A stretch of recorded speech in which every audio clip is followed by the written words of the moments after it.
Erev Tov. Et nous allons demander à la Ruach de nous enseigner. Elle-même, bon, en hébreu, Ruach c'est féminin, vous le savez. Hein? La Ruach HaKodesh, l'Esprit Saint. Amen. Donc nous sommes dans la semaine de Shavuot. Et nous allons parler de l'esprit de Shavuot, l'esprit de la Pentecôte. Et j'ai vu que vous êtes venus avec vos cahiers, ça c'est bien, de bons talmidim, de bons disciples, de bons étudiants, ça fait plaisir. Parce qu'on oublie, vous avez vos Bibles, vos stylos, vos crayons et vos cahiers pour retenir les choses. Nous allons donc parler de l'esprit de la Pentecôte, de l'esprit de Shavuot. Et on va prendre un texte, on va prendre le livre traditionnel, quand on parle de l'esprit, on va prendre le livre des actes du Saint-Esprit. Actes du Saint-Esprit. Amen, vous connaissez ? Le livre des actes, on appelle les actes des apôtres, mais on aurait dû vraiment, quelqu'un a dit cela, on aurait dû appeler ce livre les actes du Saint-Esprit. Bienvenue à tous. Donc je vais lentement, calmement, obstinément, parce que c'est une étude biblique. Mais nous avons prié pour que vraiment le Saint-Esprit nous enseigne. C'est lui qui nous rappelle toutes choses. C'est lui qui nous rappelle ce que Yeshua a dit. Qui nous révèle des choses ce soir. Il y a des choses que vous savez déjà, mais qui nous révèle des choses. Alors, Actes, chapitre 1. Actes des apôtres. Actes des apôtres, chapitre 1. Verset 1. Vous l'avez ? Vous l'avez? Amen. Théophile, oui. J'ai parlé dans mon premier livre. Donc, l'écrivain s'adresse à Théophile. Mais je suis content que moi aussi, j'ai ce livre. Amen. L'écrivain, c'est qui? C'est Luc. Luc, un médecin qui a fait de très bonnes recherches, des recherches exactes. Dans son premier livre, l'Évangile raconté par Luc, il dit qu'il a fait des recherches exactes afin que tu sois sûr de ce que tu vois. La certitude. Amen. Un médecin qui fait les choses de manière suivie.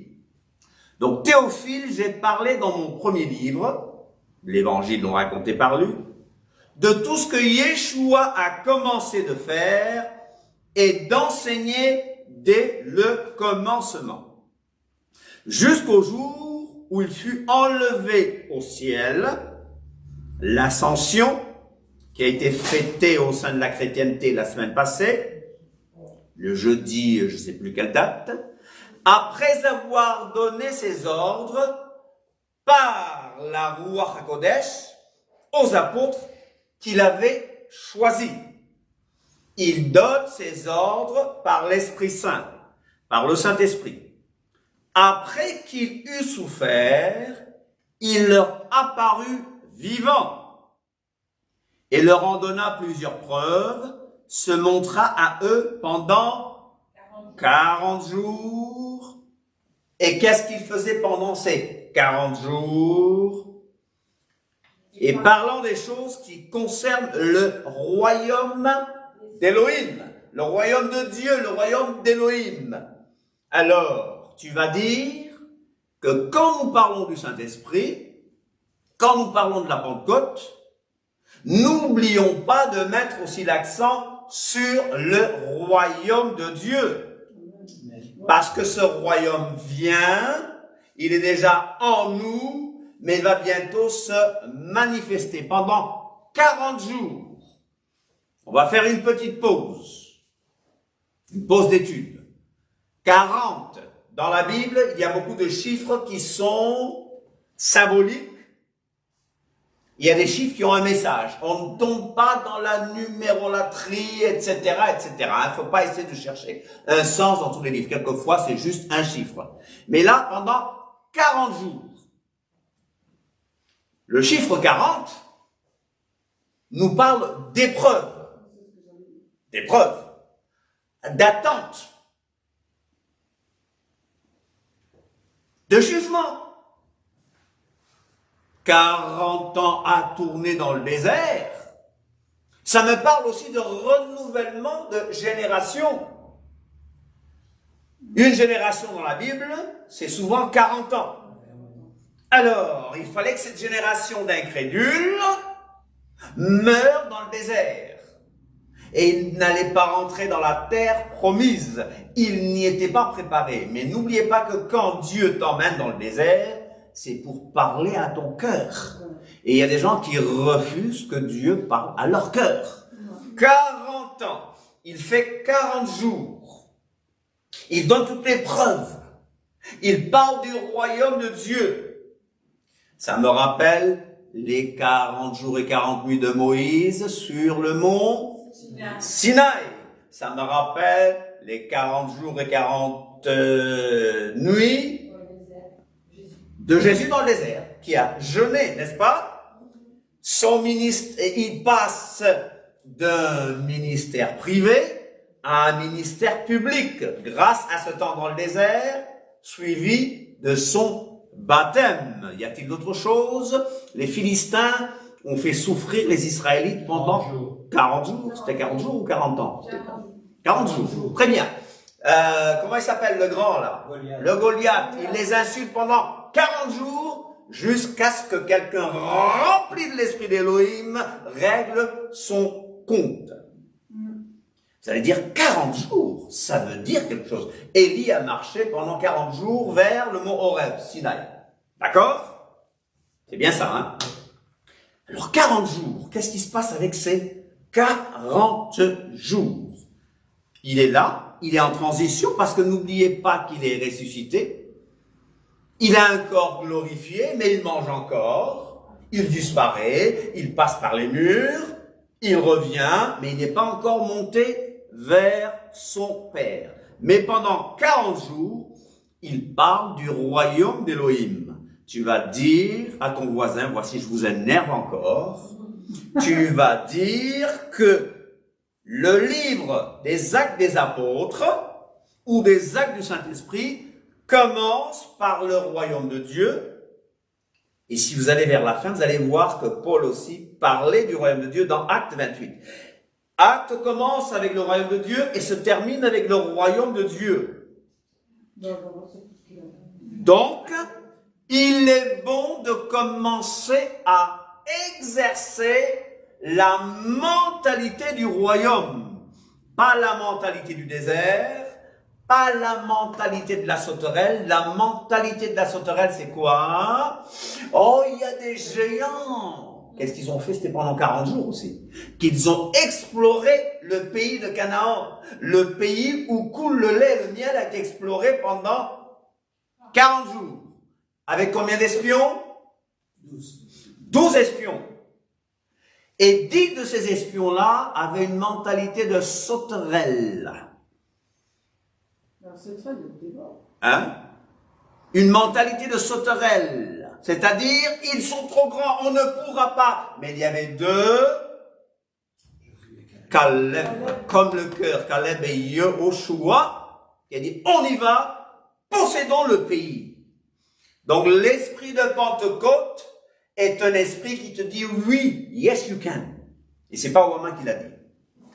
Je puis tout par celui qui me fortifie.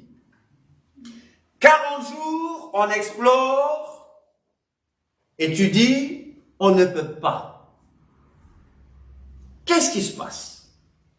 Qu'est-ce qui se passe? J'insiste. On pourrait dire d'autres choses sur ces 40 jours. Voilà, verset 4. Comme il se trouvait avec eux, il leur recommanda de ne pas s'éloigner de Yerushalayim, mais d'attendre ce que le Père avait promis. Ce que je vous ai annoncé, leur dit-il. Alors, qu'est-ce qu'on a dit?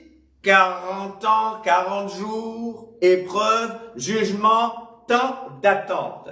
Tu vas attendre à Jérusalem.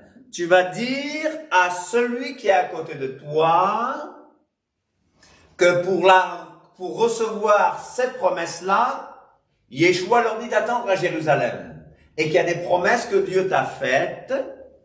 Il te dit d'attendre à ta Jérusalem symbolique, par exemple. Peut-être que tu as une Jérusalem où Dieu te dit d'attendre. Ça peut être physique ou mental, une position physique ou une position spirituelle, n'est-ce pas? Dieu te dit d'attendre là. Vous me suivez? Attends, allô, voilà, ah, ça c'est bien ça.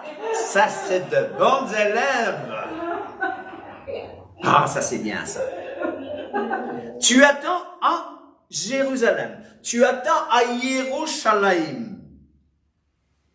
Ce que le Père avait promis. Qu'est-ce que le Père a promis? Vous laissez vos doigts ici. Mais j'ai envie qu'on jette un petit coup d'œil dans Jean 14 et Jean 16. Vous laissez vos doigts, n'est-ce pas? Vous les avez? Non? Je prierai le Père. C'est ça? D'abord? Oui, c'est ça exactement. C'est ça. On peut aller dans Jean 14, mais doucement. On prend notre temps. Et tu vas nous dire le verset alors. Et moi, je prierai le Père. Et moi, je prierai le Père qui parle. Il vous donne. Qui parle? 16, verset 16. Non, qui parle? Jésus. Oui, c'est Jésus qui parle. Voilà. Continue. Et il vous donnera un autre consolateur, afin qu'il demeure éternellement avec vous. Il demeurera comment? Éternellement avec vous. Il y a une grande religion qui dit que c'est leur prophète qui est le Saint-Esprit. C'est ridicule. Ouais. Complètement ridicule. D'accord? Il demeurera éternellement avec vous. Et c'est qui?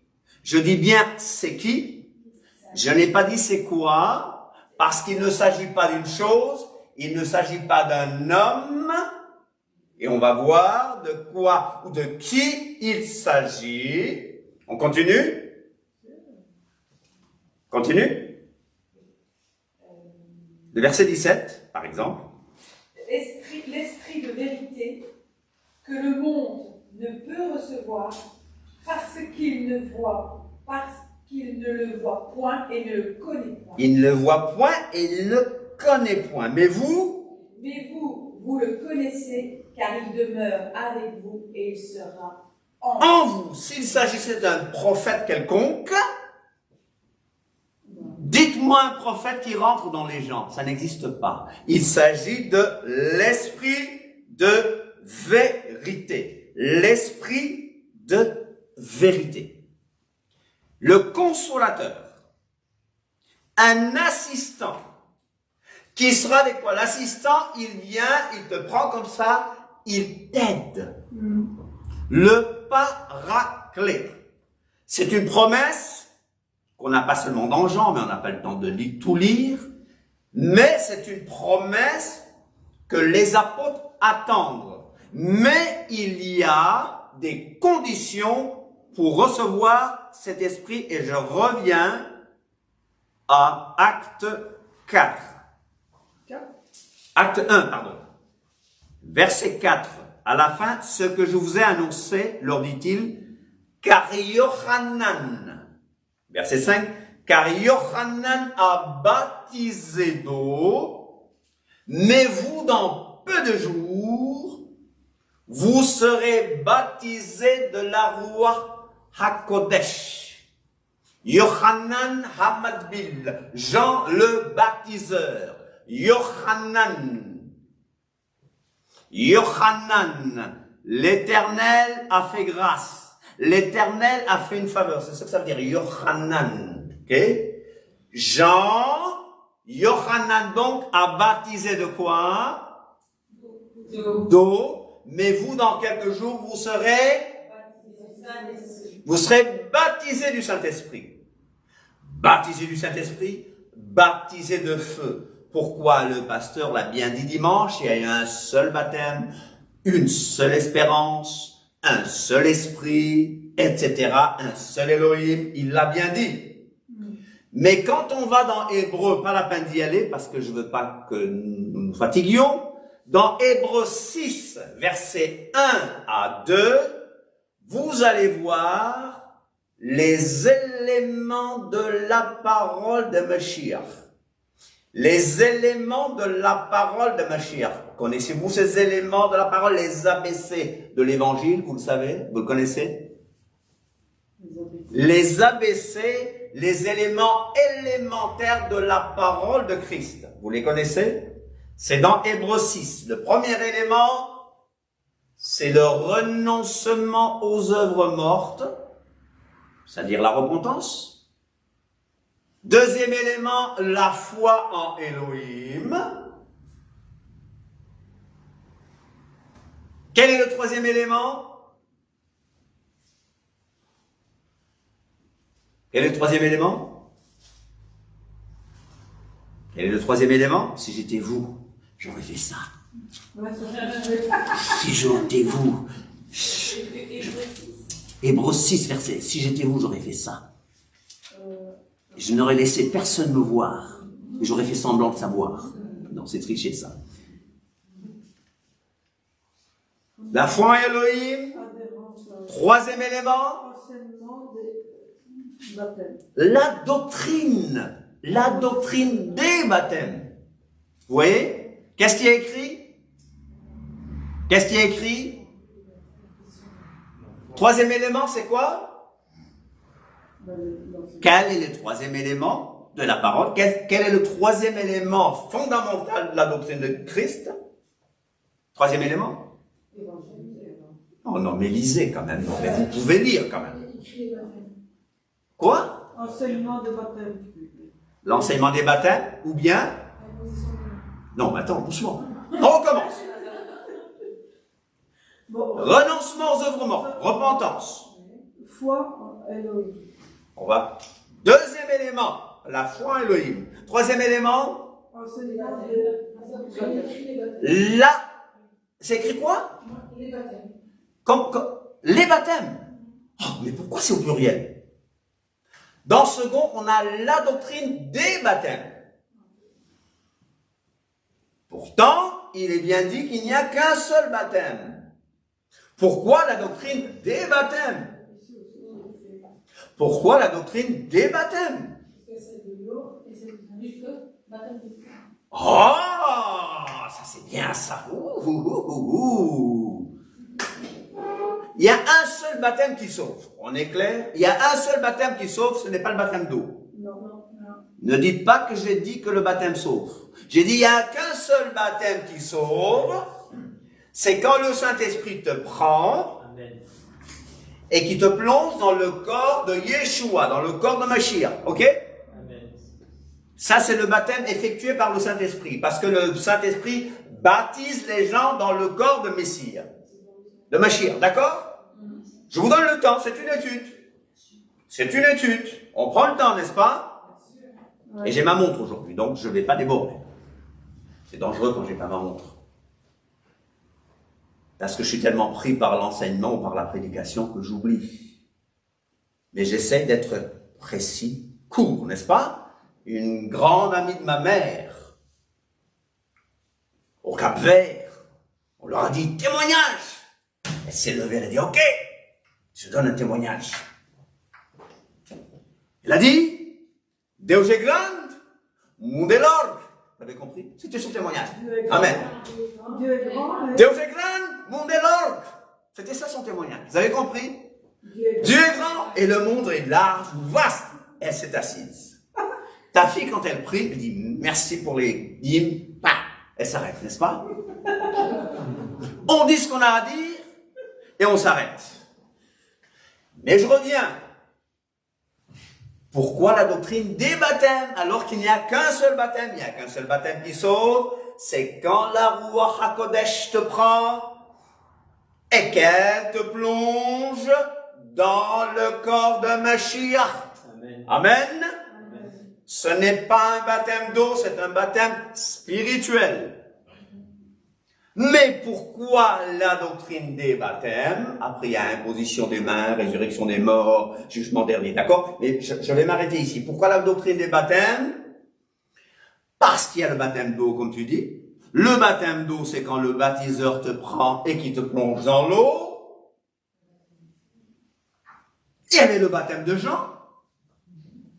Jean, son baptême, c'était pourquoi? La conversion. Pour la conversion, pour la repentance, n'est-ce pas? Mais il dit, moi, je vous baptise d'eau, mais il y a quelqu'un qui vient, il vous baptisera d'esprit et de feu.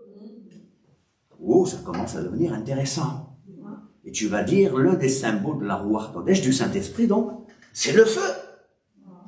Feu et colombe.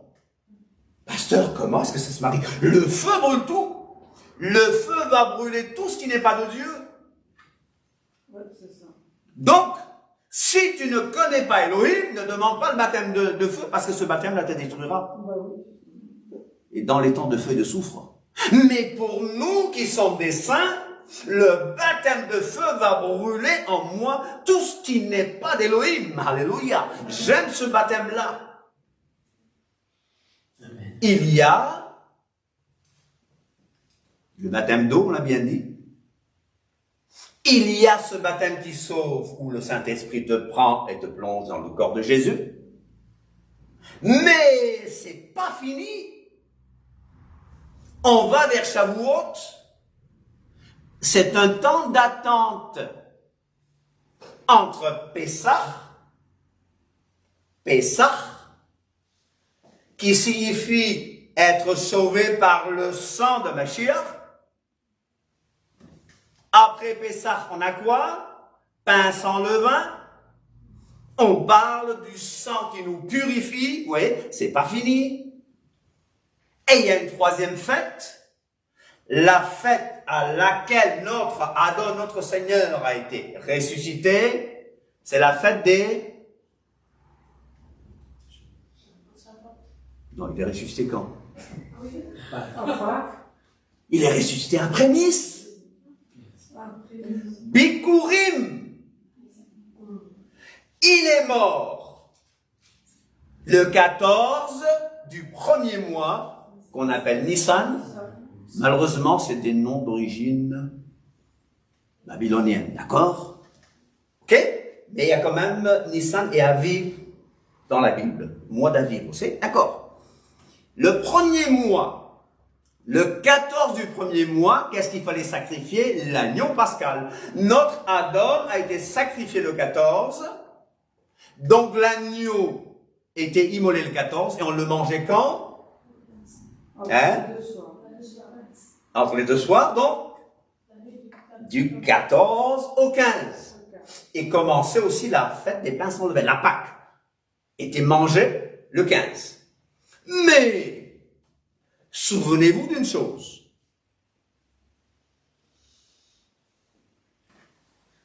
Notre Seigneur a été enterré quel jour de la semaine? Mercredi. 3 jours et 3 nuits. La Pâque, Pessah, est tombée un jeudi. Le Seigneur était mis dans le tombeau. Et juste après le Shabbat qui suivait la fête de Pâques, parce que la Pâque c'était un grand Shabbat, mais il y avait un Shabbat hebdomadaire. Hein? Voilà, il y avait le grand Shabbat de Pâques, et il y avait le Shabbat hebdomadaire, et à la fin du Shabbat hebdomadaire, notre Seigneur s'est levé de la mort. Et en hébreu, c'est le premier jour de la semaine. Et c'est ce jour-là que selon Lévitique 23, 15, vous voulez qu'on le lise, tout en gardant en doigt ici?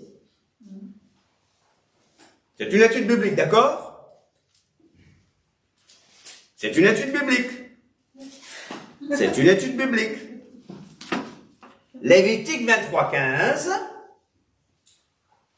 Depuis le lendemain du Shabbat, Depuis le lendemain du Shabbat, du jour où vous apporterez la gerbe qui sera agitée de côté et d'autre, attends, donc, pasteur, donc ce lendemain du Shabbat, premier jour de la semaine, comment s'appelle cette fête-là? Bikurim, prémisse. Prémisse veut dire premier fruit. Dis à ton voisin et écris-le, c'est premier fruit, d'accord? Premier fruit. Bikurim, premier fruit. Qu'est-ce qu'il fallait faire ce jour-là? Il fallait apporter les premiers fruits. De quoi? Il fallait apporter les premiers fruits de quoi? J'aime ça. Tu peux me redire ça, s'il te plaît? Les premiers produits de la récolte. Les premiers produits de la récolte. Dis à ton voisin, il fallait apporter les premiers produits de la récolte. C'est quel verset, ça? Lévitique 23, verset 15. J'ai pas ça. Lévitique 23, verset 15. Ok. C'est pas fini, hein. Je vous fatigue, mais le pasteur va continuer à lire. Attends un peu. J'explique. C'était une fête très importante. C'était une fête agricole. Dis à ton voisin qu'ici nous parlons de fête agricole. C'est une fête agricole. Fête de la moisson. D'accord? Ce jour-là, l'Éternel a dit à Moïse de dire aux Israélites d'apporter, Jeanne, comment tu l'as utilisé? Les quoi? Les premiers produits de la récolte. Les premiers produits de la récolte. C'est bizarre. Tu vas dire à ton voisin que. Tu vas dire à ton voisin que. Pour que l'Éternel bénisse ce que tu fais, apporte-lui les premiers produits de ta récolte.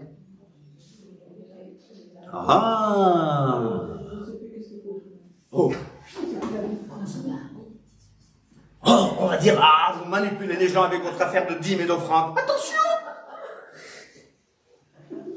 Proverbe 3.9, je sais qu'on n'a pas fini, hein. Proverbe 3.9, honore l'Éternel avec tes biens et avec les prémices de tout ton revenu. Si vous ne comprenez pas ce que je veux vous dire, c'est qu'on va vers Shavuot. Et que pour que Shavuot soit bon, il faut obéir à certaines règles. Parce que entre prémices et Shavuot, il y a 49 jours, 50 jours, on va le dire comme ça, il y a 7 semaines. Ouais.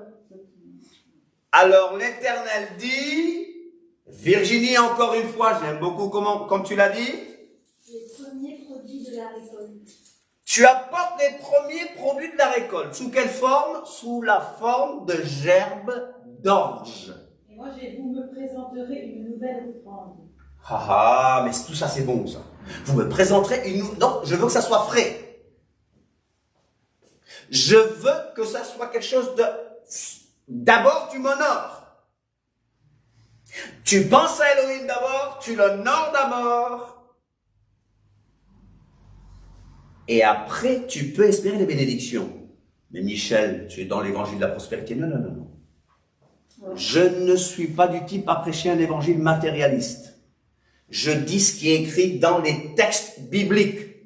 Et pour moi, il n'y a pas d'Ancien Testament et de Nouveau Testament. Ce que je connais, c'est les Écritures que le même Elohim a inspiré. On va entendre ce qui est dit, mais j'explique un peu pour éclaircir. Donc, tu apportes sous forme de gerbes d'orge qu'on va appeler l'Homère. L'Homère, quand tu dis Homère, pense à orge. Homère, orge, Homère, orge ou mesure d'orge. On va l'agiter. C'est quel jour? C'est quelle fête? C'est les prémices, c'est les premiers fruits. Bikurim. D'accord? Et quel est le jour où notre Seigneur s'est levé d'entre les morts? À Bikurim. D'accord? Il est les premiers fruits de ceux qui sont morts. Vas-y. Vous compterez 7 semaines entières. Vous compterez combien? 7 semaines. 7 fois 7? 49. 49 jours. D'accord? Oui, vas-y. Vous compterez 50 jours jusqu'au lendemain du 7e sabbat. Vous compterez 50 jours, c'est-à-dire après le premier Shabbat, après Pessah, on commence à compter, parce que le lendemain du premier Shabbat, après Pessah, c'est l'offrande de gerbes, etc. Et on compte jusqu'à quand? 50 jours. Jusqu'au lendemain du 7e jour du sabbat. Voilà, donc ça va retomber à notre premier jour de la semaine, aussi. D'accord? On compte, c'est ce qu'on appelle compter l'Homère, le décompte de l'Homère. Comment ça se passe concrètement? Bon, tout le monde ne suit pas le même calendrier. Certains interprètent le Shabbat comme le Shabbat de Pâques, n'est-ce pas? Nous avons choisi la forme karaïte, que je dirais même biblique, de commencer à compter à partir de Bikurim. D'accord? Donc ça va aller d'un premier jour à un autre premier jour. D'accord? C'est pour ça que Bikurim tombe dimanche. C'est ma position. Et la Pentecôte tombera un dimanche. Je ne suis pas dimanchiste, je suis sabbatiste, ok? Tout le monde le sait. Mais, c'est comme ça. Vous me suivez? Est-ce que je parle chinois? Non. Est-ce que je parle chinois? Est-ce que vous me suivez? Oui. Il y a des règles. On va commencer à compter. Comment ça se passe? Premier soir, on compte. Tel soir, on dit par exemple, aujourd'hui, nous sommes le 2e jour de l'Homère. On continue. Après, on peut même dire, aujourd'hui, nous sommes à 2 semaines de l'Homère, plus 6 jours, etc., jusqu'à la Pentecôte. Et pourquoi, vous allez dire, pourquoi est-ce qu'on prend tout ce temps-là? L'Éternel vous rappelle une chose. Malgré tout ce que vous avez à faire, allez à Jérusalem. Soyez prêts pour aller en fête de pèlerinage aux Israélites. Vous avez beaucoup de choses à faire? Sachez qu'il y a un pèlerinage parce que la Pentecôte, Shavuot, fait partie des 3 fêtes au moins de pèlerinage. Pessah, etc. Shavuot et Sukkot. Ne regardez pas comme si je parlais hébreu. Vous comprenez? C'est un temps d'attente. C'est un temps où on se remet en question. C'est un moment où on se prépare à d'autres choses. Parce que Shavuot est en fait une continuation de Pessah et de Bikurim. On va passer de Bikurim à Shavuot, qui veut dire fête des Shavua, voilà, fête de la moisson. Shavua, c'est quoi? Que veut dire Shavua? Quand après le Shabbat, on dit Shavuatov, ça veut dire quoi? Shavuatov. Qu'est-ce qu'on dit après Shabbat? Shavua, ça veut dire semaine. Bonne semaine. Je vais t'enlever tes points d'hébreu. Shavua, c'est semaine. Shavuot, c'est les semaines. C'est la fête des moissons. C'est la fête de la moisson complète. Shavuot même est une autre fête de Bikurim, vous le savez. La Bible appelle aussi fête des prémices. fête des moissons, fête des semaines, etc., etc., etc. Un temps d'attente, un temps où on se remet en question, et la tradition juive dit que c'est à Shavuot que l'Éternel a donné la Torah à Moshe. On n'arrive pas à faire le lien, on n'a pas de texte qui le prouve, mais nous avons l'impression que la Bible appuie cela de manière implicite. Pourquoi? Ils disent, nous avons fait Pessah en Égypte, et il a fallu 50 jours pour aller jusqu'au Sinaï, et c'est là que l'Éternel a donné la Torah. La Torah a toujours existé. Je ne dis pas que l'Éternel dans le sens qu'elle n'a ni commencement ni fin, c'est pas dans ce sens-là. Mais la Torah devient un don permanent aux Israélites au Sinaï. La Torah, on l'attend avec joie. On attend quelque chose. Joie et révérence. Bon, l'histoire, ou les traditions disent qu'il y a eu beaucoup de choses, des gens qui n'ont pas respecté, il y a eu des deuils pendant Shavuot, etc., avant Shavuot et tout. N'est-ce pas? On ne complique pas les choses. Mais on va compter l'Homère. Vous allez dire, mais c'est bête, hein? C'est bête ce que le Seigneur te demande de faire. Ce qu'il te demande vraiment, c'est que tu t'arrêtes et que tu attendes dans ta Jérusalem en te préparant à quelque chose de grand. Parce que Shavuot, ça va être pour nous le don du Saint-Esprit de manière permanente. Le Saint-Esprit, ça vous pouvez le dire, a toujours existé parce qu'il s'agit du souffle de Dieu. C'est le souffle d'Élohim. Si Élohim n'avait pas de souffle, il serait un Dieu mort. N'est-ce pas? Alors qu'il est El Chai, tu es vivant. Comme la parole qui a toujours existé, n'est-ce pas? Dis à ton voisin qu'Élohim a toujours existé avec son souffle et avec sa parole. Et sa parole, vous savez qui c'est? Yeshua. Non, la parole. Yeshua. Yeshua n'a jamais été créé. Il a été engendré, mais non pas créé. Ça, je suis d'accord avec ce côté de la théologie. D'accord? Absolument. Maintenant, on a parlé de Dieu sous des termes un peu compliqués avec un latin chrétien du IVe siècle qui aujourd'hui, bon, ces paroles ne veulent pas dire la même chose. Mais à un seul Dieu, vous le savez. Dans Genèse 2,7, il est dit ceci. Que Dieu, qu'Élohim a soufflé dans l'homme un souffle de vie et que l'homme est devenu une âme vivante. Amen. N'oubliez pas que nous avons été faits à l'image de Dieu. Nassez, donc faisons l'homme à notre image. À l'image de qui? Du Père, du Saint-Esprit et de la parole. Jean, dans une explication, nous dit qu'il y a... D'abord, je vais vous dire une chose. On nous accuse qu'on dit que Dieu est trois. Je n'ai jamais vu un disciple de Yeshua dire que Dieu est trois. Un disciple de Yeshua n'a jamais dit que Dieu est trois. Dieu est un. Adonai Echad. Nos amis nous disent que nous adorons trois dieux. Ou que nous disons que Dieu est trois. J'ai jamais dit que Dieu est trois. Dieu est un. Dans la Bible, on ne fait pas, même l'homme, même si on fait une distinction, l'homme est un. Adonai est un. Mais Yeshua a dit, le Père et moi, nous sommes un. Le Père, c'est l'être suprême.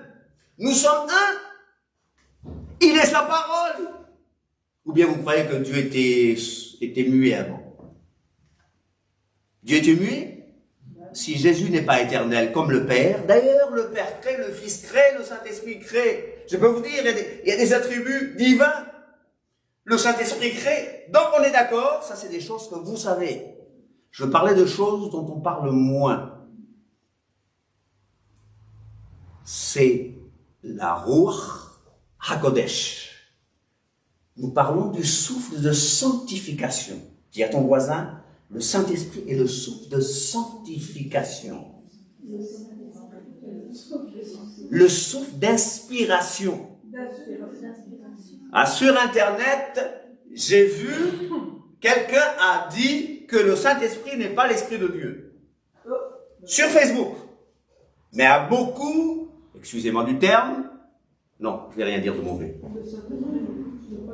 Il dit que le Saint-Esprit n'est pas Esprit de Dieu parce que Dieu est un esprit et que les esprits n'ont pas d'esprit. Vous croyez cela? Non. D'abord, le mot ruach signifie esprit, c'est vrai. Le mot ruach signifie souffle, vent, air, attitude. Il y a esprit de colère. Ça peut signifier colère. Bon, le mot ruach peut signifier beaucoup de choses, comme le mot nefesh, d'accord? Quelle est la substance d'Élohim? C'est sa parole. C'est sa parole.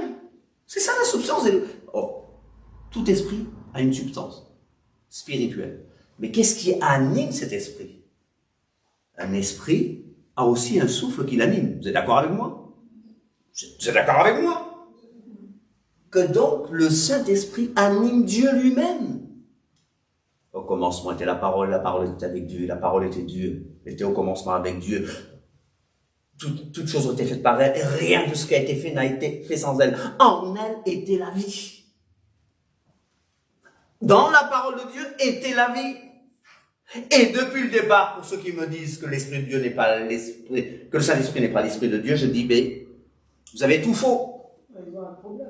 Ils ont un gros problème même. Genèse, depuis le départ, Genèse 1, verset 2, nous parle de la Ruach Elohim, de l'Esprit de Dieu, qui se mouvait au-dessus des eaux.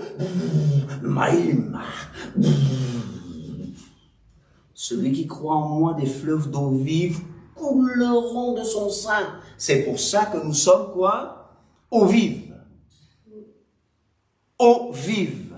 Maïm Chaim. Maïm Chaim. Tu vas dire à ton voisin donc que nous parlons du souffle de Dieu qui nous a créés. Dites comme Job, l'Esprit de Dieu m'a créé et le souffle du Tout-Puissant m'anime. L'Esprit de Dieu m'a créé et le souffle du Tout-Puissant m'anime. Pourquoi est-ce que Yeshua va promettre le Saint-Esprit? Luc nous parle de Yeshua. Voilà ce qu'il a commencé à faire. Je vous ai donné. Dans Luc, nous avons Yeshua dans son corps. Donc nous avons un Yeshua limité. Il était à un seul endroit en même temps. Dans Actes, nous allons voir Yeshua partout en même temps. Là où 2 ou 3 sont réunis en mon nom, je suis au milieu d'eux. Il est avantageux que je m'en aille, parce que si je ne pars pas, le consolateur ne viendra pas. Et vous avez besoin de lui. Parce qu'avant, il venait, il inspirait, c'est le souffle d'inspiration, il prenait certains, il donnait de la force, même ce gars-là, qui avait les cheveux longs, là. Vous vous souvenez de lui? Il avait l'Esprit Saint à un moment, mais pas à l'intérieur de lui, comme il l'est maintenant avec nous.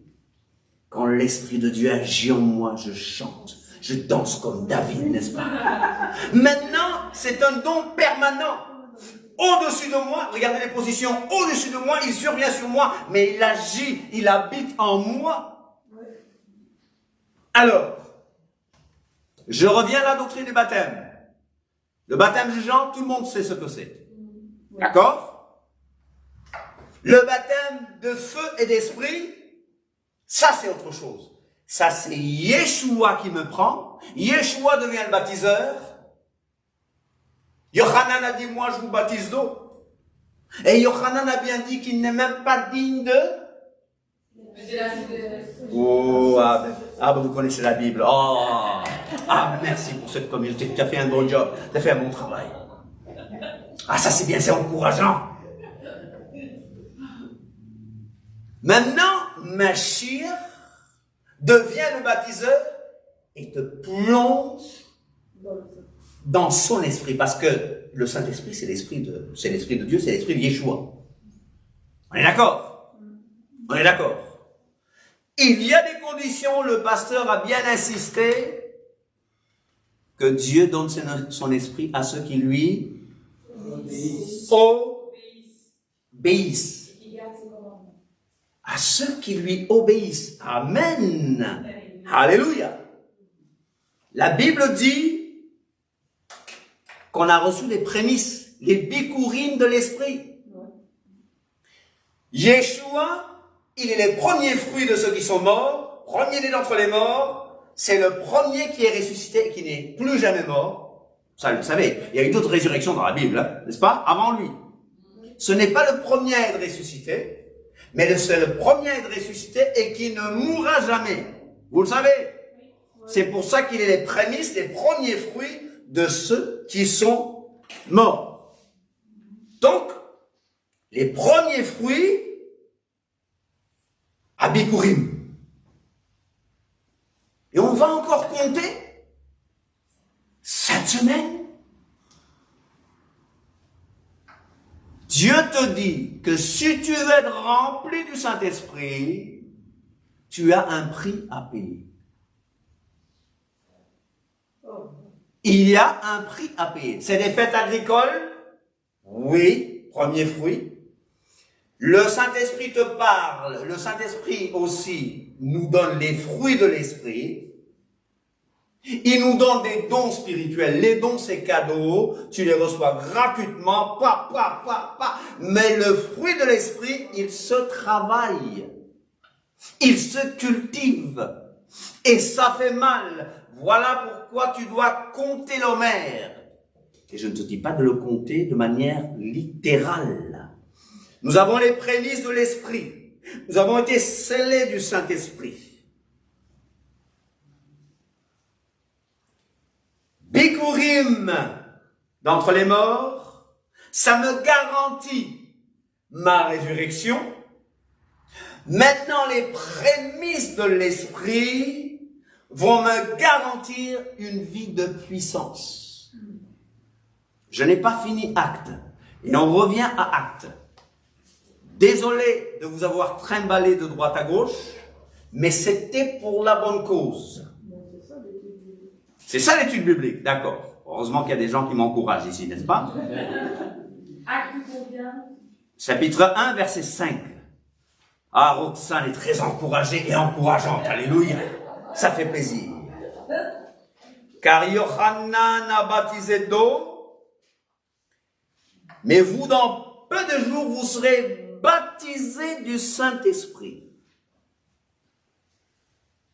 Alors, les apôtres, réunis, lui demandèrent, Adon, est-ce en ce temps que tu rétabliras le royaume d'Élohim? Je vous dis donc,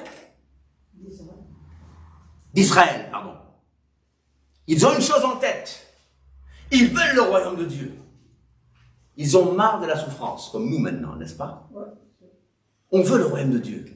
On veut le royaume d'Israël. On veut la restauration d'Israël.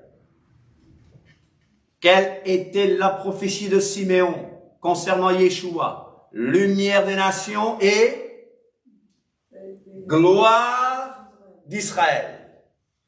Gloire, on a parlé de gloire dimanche.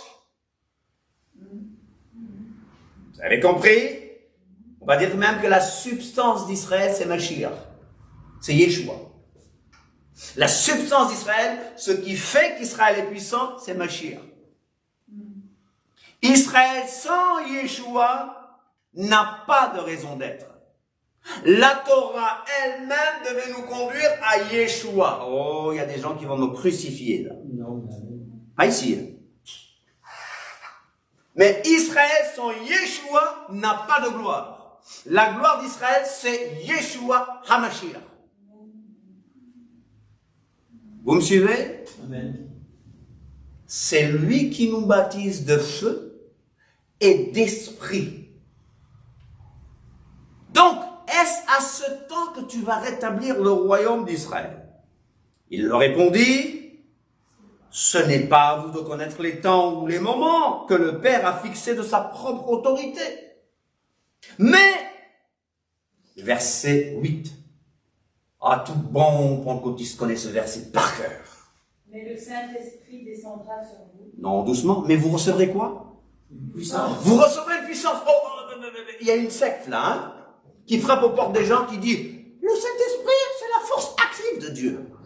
Non, le Saint-Esprit n'est pas une force active. Nous avons prouvé que le Saint-Esprit sent, le Saint-Esprit voit, le Saint-Esprit enseigne, le Saint-Esprit peut être attristé, ce n'est pas une chose, d'accord? Oh, mais symbolisé par le feu et l'eau. Oui, le feu et l'eau, c'est les choses, mais Paul même lui-même a dit, je donne ma vie en libation. Libation, c'est quoi? Une offrande de liquide ou de vin. C'est bien ça? Oui, mais c'est descendu, ça a été répandu. Non. Le Saint-Esprit est la présence personnelle d'Élohim. Vous recevrez une puissance. Yeshua ne dit pas que le Saint-Esprit est une puissance. Vous recevrez une puissance, celle du Saint-Esprit. Et le grec nous dit, vous recevrez quoi? De la dynamite, dynamis. Qu'est-ce que tu as reçu? La dynamite. Ouf. Ils sont dangereux. Oh! Oh! Des vrais kamikazes, alléluia. On a de la dynamite. Dans les années 60, il y a un monsieur qui, je ne sais pas s'il voulait évangéliser, est monté dans un avion, avec la Bible à la main, a dit, j'ai une bombe ici, n'est-ce pas? C'était sa manière d'évangéliser, n'est-ce pas? La Bible est une bombe, la dynamite. Bon, si vous le faites maintenant, vous êtes sûr d'aller en prison, c'est sûr. Les temps ont changé. Mais toi-même, tu es de la dynamite. Tu as de la dynamite.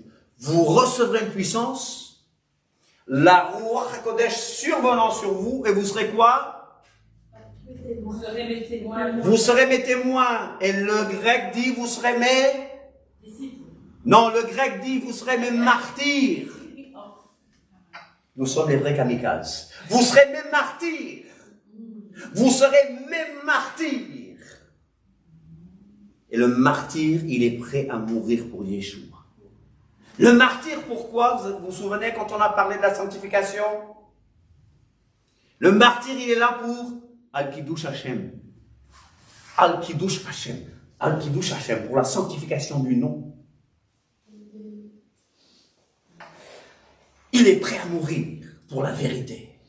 Et vous serez mes témoins. Donc, tu vas dire à ton voisin, oh, moi le Saint-Esprit, je croyais que c'était juste pour parler en langue. Je croyais que c'était juste pour trembler dans l'église comme ça, sous la puissance. Alléluia. Oh. Je croyais que le Saint-Esprit c'était pour ça. Je ne me moque pas, hein. Mais on croyait que c'était pour ça. C'est pour être témoin. Ah, Jéhovah a dit, vous serez mes témoins. Vous êtes mes témoins, dit Jéhovah. On ne doit même pas dire ce nom, hein. C'est un blasphème, ce nom, Jéhovah. C'est blasphématoire parce que ce n'est pas le nom de Dieu. Mais Yeshua dit, vous serez mes témoins. Je le dis à ce qu'on étudie, hein, d'accord? Vous serez mes martyrs. Où d'abord? Où d'abord? À Yerushalayim, là où vous êtes. Donc tu commences là où tu es. Dans ta maison. Dans ta ville. Hein? Il y a un Africain qui allait demander un visa pour aller aux États-Unis. Dans un pays africain. Je peux dire le nom du pays. Et l'agente consulaire lui a dit, qu'est-ce que vous allez faire aux États-Unis? Il dit, je vais évangéliser les États-Unis. L'agent consulaire lui a dit, bon, évangélisez d'abord la Côte d'Ivoire, après vous pourrez penser aux États-Unis, n'est-ce pas? Commence là où tu es. Qu'est-ce que tu fais pour aller? Oh non, mais c'est ailleurs. Donc commence là où tu es. Et c'est vrai que c'est dur autour de nous. Ça ne doit pas nous empêcher d'aller ailleurs.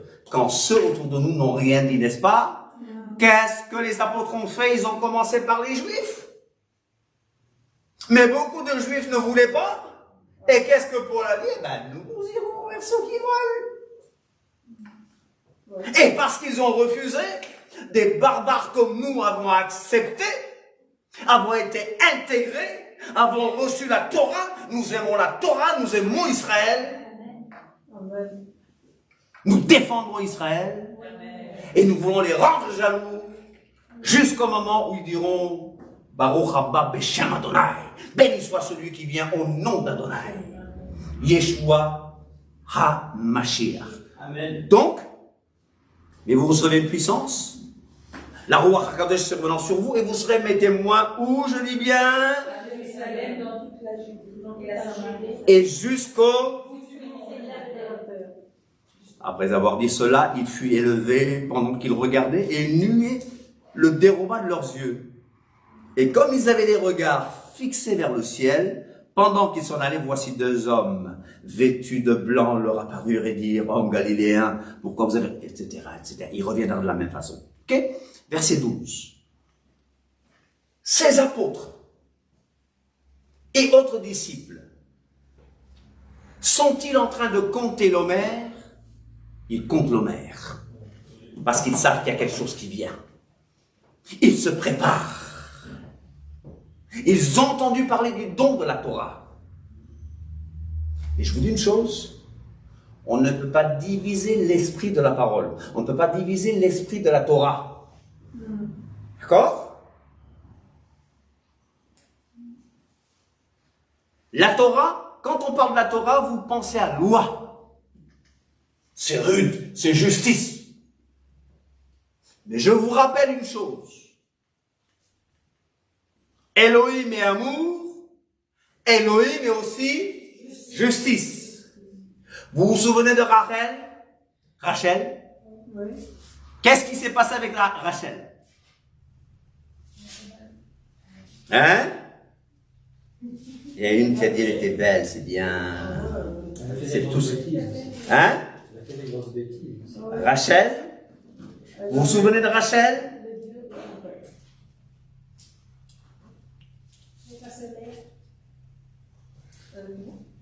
Pas la peine de chercher, je vous rappelle Rachel.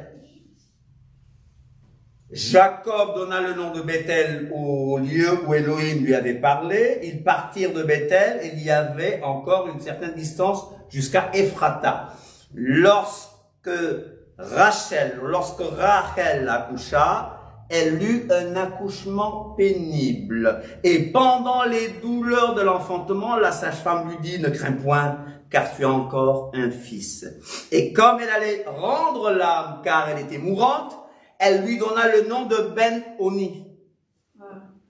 Ben-Oni veut dire fils de ma douleur. Jacob dit non. Mais le père l'appela Ben-Yamin, Fils de ma droite. fils de la droite. Non, non, non, pas de mauvaise prophétie sur mes enfants. Fils de ma droite, fils de la droite. Pourquoi? Parce que la droite représente quoi? Là, non, non, non, c'est le contraire. C'est le contraire. Ça représente quoi? Yeshua est assis à la droite du Père. D'accord? Mais le Père, puisqu'il ne finit pas, vous imaginez où est-ce que Yeshua est? Ça veut dire qu'il est en position de puissance, mais c'est-à-dire, ça nous parle de la Midat Chesed, ça nous parle de la mesure de grâce, de miséricorde d'Elohim. Chesed, c'est miséricorde. Il y a le mot chen qui veut dire faveur, mais chesed, ça parle de l'alliance. Chen, c'est je te bénis, je suis supérieur à toi, je te bénis, n'est-ce pas? La midat, la mesure, la caractéristique de compassion d'Elohim se manifeste avec Yeshua. La droite parle de la miséricorde. Ça ne le dit pas, mais je veux dire alors la gauche parle de la justice et de la rigueur. Vous me suivez? Et il y a donc en hébreu midat chesed, mesure de grâce, de miséricorde. Il y a la midat din. Din, justice. Ah, chay wai. Matana trop wai. Skate. Au Sénégal, on dit skate. Ah, notre chère Sénégalaise là. Aïe.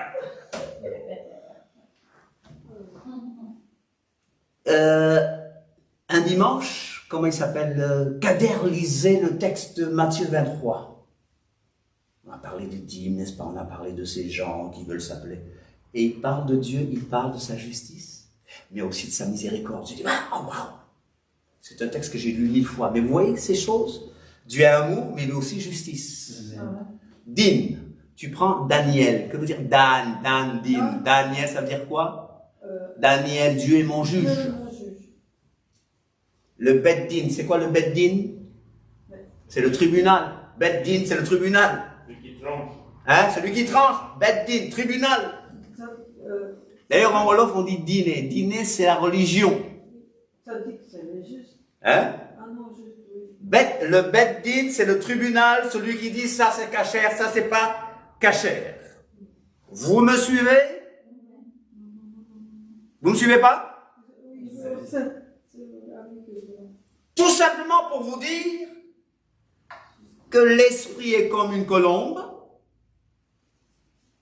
Il vient tout doucement, mais qui peut venir comme un feu aussi. Il y a un rapport entre la Torah et la Torah n'est pas seulement loi. La Torah, c'est aussi grâce. Il y a ce mélange, cet équilibre qu'on doit comprendre. Vous me suivez toujours? C'est d'être quand justice. Pardon? C'est d'être. Justice. C'est d'être. Oui, mais c'est pas ça. Din, on parle de din, jugement, justice, c'est toute la gamme. Tu peux mettre Tzedek si tu veux. Bah oui, c'est d'être. Que veut dire Daniel? Daniel, c'est Dieu est mon juge. Dieu est mon juge, d'accord? Et ça a un rapport avec le mot, bon, on parle de ces deux mesures, Midat Din, Midat Chesed.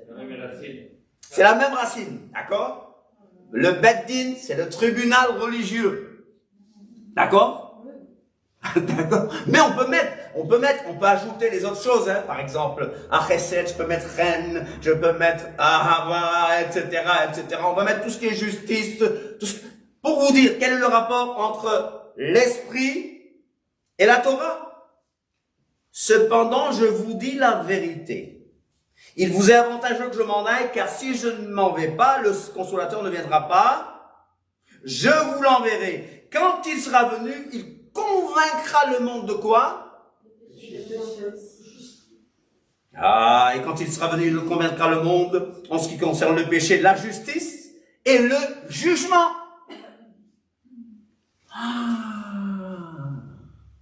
Il y a un grand rapport entre la Torah et l'esprit. Attention, on ne joue pas avec l'esprit de Dieu. Vous pouvez parler contre le Fils, mais vous blasphémez contre le Saint-Esprit, c'est fini pour vous. Parce qu'il est l'agent de Dieu qui convainc le monde de péché et qui nous montre la solution, parce que l'Esprit convainc et dit voilà la solution. Yeshua, voilà la solution. Il convainc. Non seulement il convainc, il régénère, il donne la puissance, il nous aide, il nous assiste, nous ne pouvons rien faire. Et la seule façon dont Dieu est avec nous, c'est à travers son esprit, de manière permanente. C'est pour ça que je dis Christ en moi, l'espérance, Christ parmi nous, l'espérance de la gloire, Mashiach parmi nous, par son esprit. Parce que le Christ glorifié, si vous voulez, il est à la droite du Père, il est au ciel. Mais par son esprit, il est partout. Vous êtes là? Vous êtes encore là avec moi? Vous êtes encore là? On revient au texte. Je ne vais pas m'attarder longtemps. Verset 12. Alors ils retournèrent à Yerushalayim, de la montagne appelée des Zeytim, n'est-ce pas? Des oliviers, qui est près de Jérusalem, qui est près de Yerushalayim, à la distance d'un chemin de Shabbat. C'est-à-dire, c'est un parcours qu'on peut faire pendant le Shabbat. On ne doit pas marcher longtemps durant le Shabbat. On ne doit pas conduire longtemps. Mais ça, c'est une distance qu'on pouvait faire. C'est le mont des Oliviers. À moins 1 kilomètre, alors. C'est, 5 kilomètres. Je ne sais pas. C'est 5? Non, pas. En tout cas, c'est pas 5 km là, la distance là. Un peu plus. Je ne me souviens pas. On va chercher ça, je vous donnerai. Mais voilà. Quand j'étais à Jérusalem, mon hôtel c'était sur le mont des Oliviers. Et à côté, la tradition dit que c'est de là que Yeshua est monté au ciel. Et on voit des traces de pas. On dit que c'est les pas de Yeshua. C'est dans une petite mosquée. Vous imaginez ça? C'est une mosquée. Oh, ils nous laissent rentrer quand même. Oh, vous imaginez? Donc ma chambre était là et je voyais de lieu où, d'après la tradition, Yeshua est monté au ciel, n'est-ce pas? Donc, supposons qu'ils étaient là, ils descendent à Yerushalayim, n'est-ce pas? De la montagne appelée des Oliviers à la distance d'un chemin de Shabbat. Quand ils furent arrivés, ils montèrent dans la chambre haute. Maintenant, tu vas réveiller ton voisin, tu vas dire, on va bientôt terminer. Mais tu dis à ton voisin, tu veux le feu de la Ruach HaKodesh? Tu veux le feu du Saint-Esprit? Montons à la chambre haute. On va à la chambre haute.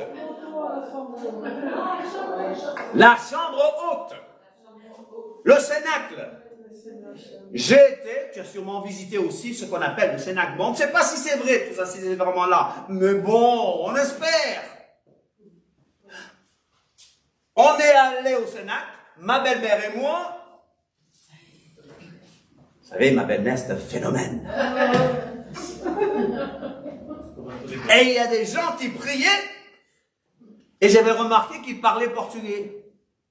Des Angolais. Et ma belle-mère me dit en portugais, cela là, c'est pas le Saint-Esprit, c'est pas le Saint-Esprit. J'ai dit, mamie, tais-toi, mamie, il parle notre langue. Elle m'a fait rire dans la chambre haute. Je dis, mamie, dans cette chambre haute, où, normalement, le Saint-Esprit est descendu, tu me fais rire. On dit que c'est là parce que Pierre va dire, le tombeau de David est là. Et le tombeau, on dit que le tombeau de David est en bas. On a été au tombeau de David aussi. Supposé. Ma belle-mère est rentrée parce que c'est une synagogue. Et je cherche ma belle-mère. Et je l'ai vue aussi là, avec les Juifs. Ah, phénomène, ma belle-mère. Hein.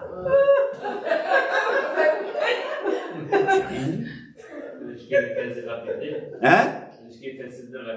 Non! Là-bas, les gens sont cool. Tu mets ta kippa, tu te couvres la tête, on t'embête pas. Ils vous embêtent pas. C'est toi et Elohim, c'est toi et Elohim. On ne cherche pas qui est qui. C'est autre chose. C'est autre chose. Alors, mais tu veux le feu du réveil? Prépare la chambre haute. Montons à la chambre haute. Prépare. Où il se tenait d'ordinaire, c'était Pierre, etc., etc. Verset 14. Tous d'un commun accord, ils persévéraient. Dans quoi? Dans la prière, avec les femmes, et Marie, mère de Yeshua, Myriam, mère de Yeshua, avec les frères de Yeshua. Non, c'était ses cousins. Oh! Vous vous souvenez des Honda Accord? Il y a un Américain qui dit que les Honda Accord existaient déjà parce qu'ils étaient tous d'un commun accord. Vous avez compris la blague? J'ai entendu ça, un Américain dit, ben, ils étaient tous d'un commun accord. Donc en anglais c'est they were all in one accord. Dans une Honda Accord. Oh, c'est la petite blague. Pour vous relaxer un peu. Vous voulez le feu du réveil? Comme un accord. Amen. Tu ne critiques pas l'autre. Non. Tu ne bouffes pas l'autre. Excusez-moi du terme, on ne doit pas se dire ce terme. Tu ne dévores pas l'autre. Nous sommes unis les uns avec les autres. Amen. Je lis quelques portions chapitre 2. Le jour de Shavuot. Qu'est-ce qui s'est passé? Ils se sont préparés. Tu veux le feu du réveil? Tu prépares l'autel. Tu veux le feu? Prépare le four. Tu veux le feu? Le barbecue? Prépare le barbecue, n'est-ce pas? Tu veux que ça tombe? Prépare le charbon. Et tu dis, Seigneur, je suis prêt. Consume en moi ce qui n'est pas à toi. Ce qui n'est pas de toi. Côte en français, parce que les hellénistes ont appelé Pentecosté Éméra. Pentecosté qui veut dire 50e jour. Ils étaient tous ensemble où? Qu'est-ce que le texte dit? Au même endroit, dans le même lieu. Comme un accord. Ils comptent l'Homère. Je n'ai pas dit qu'ils l'ont fait physiquement. Ils étaient prêts. Ils ont obéi. Ils ont dit, cet esprit, je le veux. C'est une promesse. Et cette promesse est pour vous et pour vos enfants. Tout à coup, il vient du ciel un bruit comme celui d'un vent impétueux et il remplit toute la maison où ils étaient assis. Des langues semblables à des langues de feu leur apparurent, séparées les unes. Vous connaissez tout ça, n'est-ce pas? Verset 4, ils furent tous remplis de la Ruach HaKodesh et se mirent à parler en d'autres langues selon que la Ruach leur donnait de s'exprimer. Or, il y avait en séjour à Yerushalayim des Yehudim, hommes pieux de toutes les nations qui sont sous le ciel. Pourquoi ils étaient là? Pourquoi étaient-ils là? Pourquoi ces Juifs du monde entier étaient-ils là? Pourquoi? Pour Shavuot, fête pèlerinage. Ils allaient fêter le don de la Torah. Ils étaient là, n'est-ce pas? Et oui, Dieu choisit les bons endroits, les bons moments, n'est-ce pas? Au bruit qui eut lieu, la multitude accourut et elle fut confondue parce que chacun les entendait parler dans sa propre... Moi, je veux bien parler en langue. Et je parle en langue. Il y a une langue des hommes pour l'évangélisation. Vous pouvez aller quelque part sans connaître la langue et Dieu peut vous donner la puissance de parler cette langue. Il y a des langues d'édification qui sont pour moi. Je parle en mystère, mais je dis bien que le but n'est pas le parler en langue, mais quoi? De parler, de témoigner. Ils étaient tous dans l'étonnement et la surprise. Et ils se disaient les uns les autres, voici ces gens qui parlent, ne sont-ils pas tous Galiléens? Des Galiléens, des pécheurs de profession. Hein? Qu'est-ce qu'on peut attendre des Galiléens? Des gens, ils ne sont même pas instruits. Et comment les entendons-nous dans notre propre langue, à chacun dans notre langue maternelle, Parthe, Mède, etc., etc. Crétois, arabe, verset 11. Verset 12, ils étaient tous dans l'étonnement. Ne sachant que penser, ils se dirent les uns aux autres, que veut dire ceci? Mais d'autres se moquaient et disaient, ils sont pleins de vin doux. Le vin doux. Alors Képha